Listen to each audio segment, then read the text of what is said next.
ప్రేక్షకులకి ఆ లలితాంబిక అమ్మవారి యొక్క అనుగ్రహం పరిపూర్ణంగా కలగాలని మనస్ఫూర్తిగా కోరుకుంటూ మనం ఈరోజు చెప్పుకోబోయే టాపిక్ ఏమిటంటే కుంభరాశిలో శని వక్రగతిలో ఉంటూ మనకి అక్కడి నుంచి 6వ స్థానంలో కుజుడు ఎంటర్ అవుతూ ప్రజెంట్ అయితే కుంభం నుంచి 5వ స్థానంలో శని ఉన్నాడు, కుజుడు ఉన్నాడు.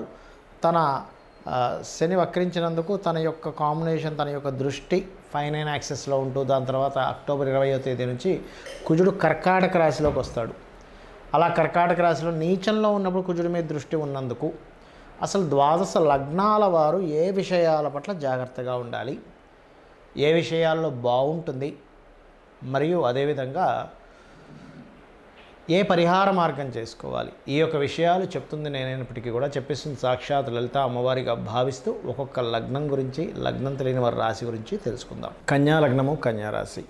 కన్యా లగ్నం వారికి 6వ స్థానంలో శని భగవానుడు ఉంటూ మనకి దశమంలో ఉన్నటువంటి కుజుడు అక్టోబర్ 20 తర్వాత లాభస్థానంలో నీచ స్థానంలోకి వచ్చి శని మీద దృష్టి ఉంటుంది. దీనివల్ల ఏమిటి అంటే ఒకటి కలిగేటువంటి ఫలితాలు, అంటే ఇక్కడ కలిగేటువంటి డ్రాస్టిక్ ఫలితాలు ఏమిటి, దాని తర్వాత వచ్చేటువంటి లాభం ఏమిటి అని చెప్పి చూసుకున్నట్లయితే ఫస్ట్ ఆఫ్ ఆల్ 6 and 11 అంటే 6, 11 స్థానాల మీద ఫస్ట్ దీని నెగిటివ్ ప్రభావం చూపిస్తుంది. అంటే ఏంటి, ఎవరికైనా అప్పు ఇప్పించడం, అప్పు తీసుకోవడం, అప్పు మూలంగా ఏదో లాభం వస్తుందని ఎక్కడో మనం అప్పు తీసుకొచ్చి పెడితే అది ఇంకొక రకమైనటువంటి ఫలితాలు రావడం వల్ల వాళ్ళతో కొంత గొడవ రావడం, ఇటువంటి ఫలితాలు ఖచ్చితంగా ఇస్తుంది. ఇది అంటే ఒక లాభాన్ని మనం ఎక్స్పెక్ట్ చేసి ఒక్కోసారి చూడండి, ఎవరో ఏదో చెప్తారు, మీకు ₹1,00,000 మీరు కనుక కట్టినట్లయితే నెలకి 20,000 ఇస్తాం, 30,000 ఇస్తాం, 40,000 ఇస్తాం, మనం చూస్తూ ఉంటాం సొసైటీలో. అదేదో వస్తుందని ఎవరికో తెలిసిన వాళ్ళకి ఫ్రెండ్స్లో ఫ్రెండ్ టు ఫ్రెండ్, అంటే ఫ్రెండ్కి ఫ్రెండ్ అయిన వాళ్ళతో ఎవరితోనైనా మనం అట్లాంటివి చేసినప్పుడు దాని ద్వారా ఘర్షణలు వస్తూ ఉంటాయి. కాబట్టి ఆ యొక్క విషయంలో జాగ్రత్తగా ఉండాలి. మరి ఈ రుణ సంబంధించిన లేనట్లయితే ఇట్లాంటి విషయాల్లో ఎఫెక్ట్ ఉంటుంది, కానీ ఒక మంచి ఎఫెక్ట్ కూడా ఉంటుంది. ఇందులో ఏమిటది, ఒక ఫైట్, అంటే ఒక లైఫ్లో ఒక సంఘటన జరిగినప్పటి నుంచి మనిషి పోరాటంలో ఒక మంచి తారాస్థాయికి చేరుకొని చాలా ధైర్యంగా తయారవుతాడు. ఈ కాంబినేషన్ ఒక 5-6 నెలలు వచ్చి వెళ్ళిపోయిన తర్వాత ఈ క్రోధినామ సంవత్సరం ఎండింగ్ టైం కల్లా దీని యొక్క ప్రభావం తగ్గిపోయినప్పుడు ఏమవుతుందంటే అక్కడి నుంచి లైఫ్లో స్ట్రాంగ్గా ఎట్లా జీవించాలి, ఒక లాభం రావాలంటే ఎటువంటి కండిషన్స్ మనం పాటించాలి, ఒక బిజినెస్లో ఒక లాభం సంపాదించాలంటే ఏమిటి, అసలు ఒక సిచ్యువేషన్ ఎదురైనప్పుడు మనం ఎలా ఉంటే ఆ సిచ్యువేషన్ అధిగమించగలము అనేటువంటి కాంబినేషన్ ఇది ఇస్తుంది. మీరు గమనించండి, కావాలంటే ఏదైనా ఒక లైఫ్లో ఒక సంఘటన జరిగినప్పుడు ఆ సంఘటన ద్వారా మనిషి ఒకటి నేర్చుకుంటాడు, అక్కడి నుంచి స్ట్రాంగ్ అవుతాడు, అక్కడి నుంచి పాపులర్ అవుతాడు, అక్కడి నుంచి ఫైనాన్షియల్ గ్రో అవుతుంది. అలాగే ఈ కాంబినేషన్ పర్టికులర్గా మీకు ఒక విషయాన్ని దాన్ని ఎలా హ్యాండిల్ చేయాలి, ఎట్లా అయితే బాగుంటుంది. అయితే ఈ 5-6 నెలలు తట్టుకునేటువంటి శక్తి కలగాలి అంటే మీరు ముఖ్యంగా గుర్తుపెట్టుకోండి, ఏదైనా దీక్ష తీసుకోండి. పాయింట్ నెంబర్ 1 అంటే నిత్య జీవితంలో ఒక దీక్ష ఎంటర్ అవ్వాలి. ఈ టైంలో సహజంగా మనకి నెక్స్ట్ నవంబర్లో అది అయ్యప్ప స్వామి దీక్షలు అవి వస్తుంటాయి. అలాగే కొన్ని కఠినంగా అంటే కొన్ని హోమాలకి అటెండ్ అవ్వడం చేయండి. అదేవిధంగా దేవతా సంబంధించిన ఉత్సవాలు ఏది ఉంటే అక్కడికి వెళ్ళి పార్టిసిపేట్ చేయండి. శని కుజ గ్రహాల దగ్గర దీపారాధన చేయండి, వీలైతే కేతు గ్రహం దగ్గర కూడా దీపారాధన చేయండి. దీనితో పాటు ముఖ్యంగా గోవుకి బెల్లము, క్యారెట్స్ తినిపించండి, అన్ని విధాలు బాగుంటుంది. ఈ శని కుజులు పరస్పర వీక్షణ ఇది ఒక 4-5 నెలలు ఉంటుంది. కాంబినేషన్ ఇవన్నీ మనం చెప్పుకున్నాం. అయితే ఈ కాంబినేషన్స్ ఉన్నప్పుడు ఎవరి మీద ఎక్కువ ప్రభావం చూపిస్తుంది, ఇది మోస్ట్ ఇంపార్టెంట్. ఎలా అంటే చూడండి, ఇప్పుడు మనకి చలికాలం వచ్చింది, అందరికీ జలుబు ఏం చేయదు. కొంతమందికి ఏమో ఎక్కువ జలుబు చేస్తే, కొంతమంది నార్మల్గానే ఉంటారు. ఎందుకు, వాళ్ళల్లో ఆ శక్తి ఉంది, తట్టుకునే శక్తి కొంతమందికి ఉంది, కొంతమందికి తట్టుకునే శక్తి లేదు. ఇన్ఫెక్షన్స్ వచ్చినప్పుడు కొంతమందికి వస్తుంది, కొంతమందికి రాదు. అంటే అర్థం ఏమిటంటే వాళ్ళల్లో ఇన్బిల్ట్గా ఉన్నటువంటి శక్తి ఏదైతే ఉందో అది వాళ్ళని రూల్ చేస్తుంది, అది గుర్తుపెట్టుకోవాలి.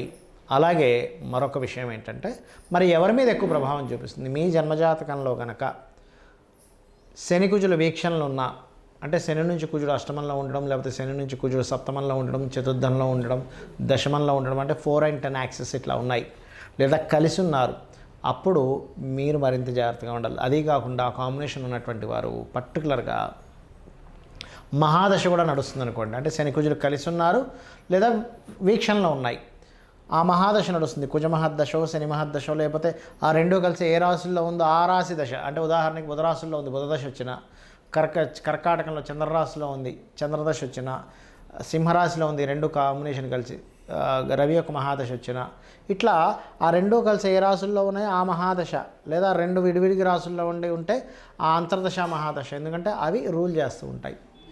కాబట్టి ఇది గుర్తుపెట్టుకోండి. మరి కొంతమందికి ఏమండి మాకు రాశి తెలియదు, నక్షత్రం తెలియదు, లగ్నం తెలియదు, మేము ఏం చేయాలని అడుగుతూ ఉంటారు. అలాంటి వారు చేయవలసింది ఏమిటి అంటే సింపుల్గా ఏమీ లేదు. ఇక్కడ మీకు దగ్గరలో గోశాల ఉన్నట్లయితే గోవు దగ్గరికి వెళ్ళి చక్కగా మీరు క్యారెట్లు బెల్లము తినిపించండి. మంత్రం ఏం చేసుకోవాలి? లలితా సహస్రనామాల్లో ఓం అనాకలిత సాదృశ్య చుబుకశ్రీ విరాజితాయై నమః, ఓం స్కందాయ నమః, లేదా ఓం హరిమర్కటాయ నమః, ఈ రెండు కలిపి కూడా చేసుకోవచ్చు. ఓం అనాకలిత సాదృశ్య చుబుకశ్రీ విరాజితాయై నమః, ఓం హరిమర్కటాయ నమః, ఈ రెండు సంపుటీకరణ చేసినట్టుగా కూడా చేసుకుంటే మీకు ఆ శని కుజులు ఎవరైతే ఉన్నారో ఆ ఎనర్జీ ఫార్మింగ్ చేసేటువంటిది. ఎలా అంటే ఇప్పుడు బాగా బయట చలేస్తుంది, కానీ కోట్ వేసుకున్నాం, స్వెటర్ వేసుకున్నాం, మనకు చలియదు. ఎందుకు? బయట చలి ఉంది కదండి అంటే మీరు ఒక రక్షణ కవచాన్ని పెట్టుకున్నారు. అలాగే ఒక మంత్రం అనేటువంటిది ఏం చేస్తుందంటే ఆ ఎనర్జీని ఫామ్ అవ్వనివ్వకుండా చేస్తుంది. ఇది గుర్తుపెట్టుకోండి. అలాగే మరొక విషయం ఏంటంటే ఎప్పుడైనా ఈ శనికుజులు ఉన్నప్పుడు ఏమవుతుందంటే మనుషుల్లో అన్నిట్లో కూడా ఒక అగ్రెసివ్ నేచర్ని ఇస్తుంది. మనుషులు మాత్రమే కాదు, మీరు పెంచుకునేటువంటి పెంపుడు జంతువుల్లో, అది గుర్రాలు కావచ్చు, కుక్కలు కావచ్చు, పిల్లులు కావచ్చు, ఏదైనా పెంపుడు జంతువులు చూస్తున్నాం అనుకోండి, అవి కొంచెం అగ్రెసివ్గా ప్రవర్తిస్తుంటాయి. అలాంటప్పుడు మనం చూడండి కొన్నిసార్లు చూస్తుంటాం, ఓ పిల్లవాడు ఎవరో వెళ్తుంటే కుక్కలేవో వెంటబడ్డాయని ఇట్లాంటివి. అంటే ఏమిటి? చిన్నపిల్లల్ని ఎక్కడికైనా పంపించేటప్పుడు పెద్దవాళ్ళకంటే ప్రాబ్లం లేదు, అక్కడ కాస్త ఈ జంతువులు ఉన్నాయి, ఈ రోడ్డు మీద ఉండేటువంటి కొన్ని ఉంటుంటాయి. ఒక్కోసారి ఆవు వచ్చే ఉన్న పొడి చేస్తుంటే, ఎద్దు వచ్చే ఉన్న పొడి చేస్తుంది, లేనట్లేదు కుక్కలు వచ్చేవి చేస్తుంటాయి. ఒక్కోసారి కొన్ని ఊర్లలో కొన్ని చింపాంజీలు, కోతులు లాంటివి వచ్చే వాళ్ళలో చేస్తూ ఉంటాయి. అంటే ఏమిటి? జీవజాతిలో ఆ కాంబినేషన్ అనేటువంటిది ఒక అగ్రెసివ్ నేచర్ని క్రియేట్ చేస్తుంది. మనుషుల్లో ఒక అగ్రెసివ్ నేచర్ని క్రియేట్ చేస్తుంటుంది. చిన్న విషయాలకే గొడవలు పెట్టేసుకుంటూ ఉంటారు. మళ్ళీ ఏదో యుద్ధ వాతావరణంలోకి వెళ్ళిపోతూ ఉంటుంది. యుద్ధం వద్దనుకుంటేనే మళ్ళీ యుద్ధం చేస్తూ ఉంటుంటారు. ఇలాంటివన్నీ కూడా జరుగుతుంటాయి. కాబట్టి మీరు కనుక ఈ రెండు నామాలు రెగ్యులర్గా కనుక చేస్తూ నువ్వులు కందులు దానంగా ఇస్తూ ఉన్నట్లయితే మీకు డేట్ ఆఫ్ బర్త్ ఉన్నా లేకపోయినా మీ గ్రహస్థితి తెలిసినా తెలియకపోయినా ఇబ్బంది ఉండదు. అయితే ఇక్కడ ముఖ్యంగా గోచార గ్రహం యొక్క ప్రభావం కొంతే ఉంటుంది. మీకు ముఖ్యంగా మీ జన్మజాతకంలో లగ్నం ఎలా ఉంది, మీ స్థితి తెలుస్తుంది. మీ ధనాధిపతి ఎలా ఉన్నాడు, మీరు ఏ రంగంలోకి వెళ్తే ధనం సంపాదిస్తారో తెలుస్తుంది. మీ సిబ్లింగ్ కారకుడు ఎలా ఉన్నాడు, మీకు సహకరించే వాళ్ళు ఎవరెవరో తెలుస్తుంది. మీ చతుర్థాధిపతి ఎలా ఉన్నాడు, మీరు గృహం ఎప్పుడు ఎక్కడ ఎలా కొనుక్కోవాలి, ఎందులో బాగుంటుంది ఎందులో బాగాదు అనే విషయం తెలుస్తుంది. అదేవిధంగా మీ సంతానము, మీరు పూర్వజన్మలో చేసినటువంటి కర్మ, వివాహ జీవితము, ఆల్ ఆఫ్ సడన్గా ఎప్పుడు మార్పులు వస్తున్నాయి. ఏ ఉద్యోగంలో వెళ్తే మీరు సెటిల్ అవుతారు, ఏ వ్యాపారం చేస్తే బాగుంటుంది, మీకు ఇన్వెస్ట్మెంట్స్ ఎప్పుడు చేయాలి, విదేశాలకు వెళ్ళాలా వద్దా, ఎక్కడ టర్నింగ్ పాయింట్ ఉంది, ఎక్కడ మీరు లక్కీ నెంబర్స్ని ఎలా ఎంచుకోవాలి, ఇవన్నీ కూడా మీ జన్మజాతకంలో ఉంటాయి. అంటే మీ జన్మజాతకం 90% to 80 to 90% రూల్ చేస్తే ఒక 10 to 20% గోచారం రూల్ చేస్తూ ఉంటుంది. అంటే గోచారంలో ఈ కండిషన్ ఉంది కాబట్టి మీ జన్మజాతకంలో కూడా ఆ కండిషన్ సంబంధించి నడుస్తున్నప్పుడు మీరు జాగ్రత్త చూసుకోవాలి.